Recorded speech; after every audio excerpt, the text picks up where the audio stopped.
আমি আমার মেয়েকে এই প্রথম সোয়াবিন তরকারি করে খাওয়াবো।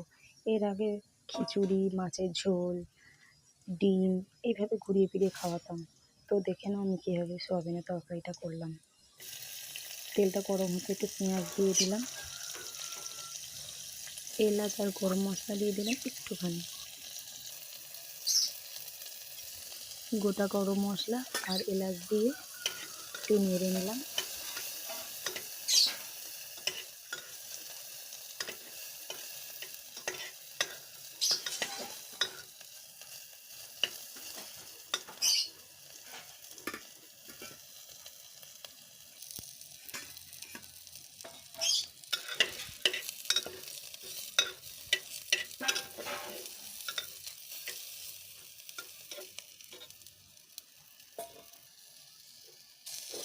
এবারে আদা বাটা একটু দিলাম, সবজিগুলো দিয়ে এবারে একটু নাড়তে থাকবো।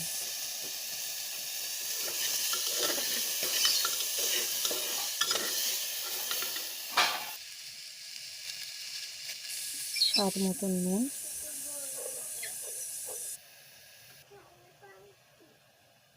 আর একটু হলুদ গুঁড়ো।